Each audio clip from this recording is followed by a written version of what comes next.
Well, what everyone seems to agree upon, except the Russians, of course, is that Ukraine has managed to fight the Russian ground advance to a halt almost everywhere. And in some places, Ukrainian forces are regaining territory. One of the reasons this Russian failure has so surprised observers and experts is that many people assumed that Russia had learned from its previous botched military operations, because Russia has been in this situation before less than 30 years ago, when President Boris Yeltsin sent a column of tanks into neighboring Chechnya. The aim was to quickly take Chechnya's capital and put down its bid for independence, but it did not go as planned. Tonight, Yeltsin is in serious trouble at home and abroad as a result of his clumsy and so far disastrous invasion of the breakaway Republic of Chechnya. NBC's Tom Aspel tonight is in the little mountainous province that will not die. Hundreds of Chechen rebels today headed towards the center of Grozny to see what was left of a Russian armored column wiped out trying to capture their presidential palace. The Russians made the tactical mistake of sending in their fighting vehicles without infantry support. Chechen defenders picked them off from rooftops and street corners. When the three-day battle was over, burned-out vehicles and bodies were scattered in Freedom Square. The Chechens celebrated their victory against the mighty Russian army with a traditional war dance. There is no place more symbolic or more important for the Chechens than their presidential palace. If the Russians do get reinforcements, they'll probably try to take it again. They'll need crack troops, not conscripts who are seeing battle for the first time. Nikolai Sergeyev, 19 years old, was sent from more than 1,000 miles away. He'd never heard of Grozny before his 200-man company reached the city railway station in the middle of a battle. He's one of only 3 survivors. The Chechens blew us to bits, he said. We talk now about how much smaller Ukraine is than Russia, but Chechnya was tiny. Ukraine has over 40 million people. Chechnya had just over 1 million, and yet they managed to stop a tank column and wipe out an entire brigade of one of the world's most powerful armies. The longtime New York Times foreign correspondent Carlotta Gall was in Grozny at the time. She says there was, quote, a stunned silence in Russia in the days that followed as the leadership took stock of what had happened in the army, and the army sent in reinforcements. She describes what happened next. Quote, the Russian army unleashed a terrifying onslaught of air and artillery strikes on the city. A modern European city became a ravaged moonscape.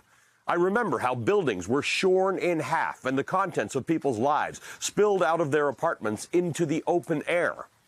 After 3 months, Russian forces took the city center, and soldiers sat on plastic chairs guarding a wasteland of destroyed buildings, gouged earth, and stricken tree stumps.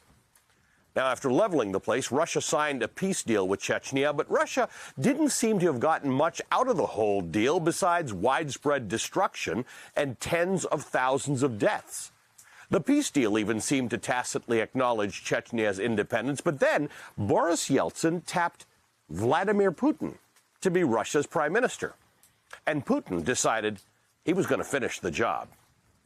The people here are still dazed. The surprise attack tore through the central food market. The sudden, brutal rain of rockets and shrapnel was totally unexpected. This home video taken moments after the attack here in the heart of Chechnya. And nearby, witnesses say 4 missiles exploded overhead. U.S. officials say they were Scuds. Within minutes, the dead were everywhere. The Chechens claim 120 died, 400 injured. Today, Moscow says it is not responsible. Prime Minister Putin blamed Chechen rebels, and the war looks like it's escalating. Today, Russia threatening to double its forces in Chechnya to 100,000 strong. The assault began Christmas Day, the Russians using multiple launch missiles causing widespread damage. And now reports they are using fuel-air explosives, which literally drop huge balls of fire. Today, Russia's Prime Minister Vladimir Putin reported to President Boris Yeltsin the war plan is on track. The next year, Vladimir Putin became Russia's president, and he kept at it in Chechnya for 9 more years. By the time Russian forces left For the second time, not only was Chechnya reduced to rubble once again, but Putin had installed his own puppet leader there, who has now ruled Chechnya for over 15 years with notorious cruelty. He currently has Chechen forces fighting for Russia in Ukraine. Now, remember yesterday when Russia's chief negotiator at the peace talks in Istanbul said that Russia would take steps to de-escalate military operations around Ukraine's capital?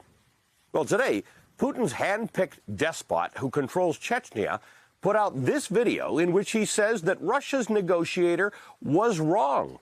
Russia will make no concessions. Putin will not stop, and Russian forces will be going into Kyiv in a few days. And look, this guy may not know what he's talking about, but he is a reminder that for Vladimir Putin, the lessons of Russia's decade and a half of grinding war in Chechnya may not be to have a better military strategy.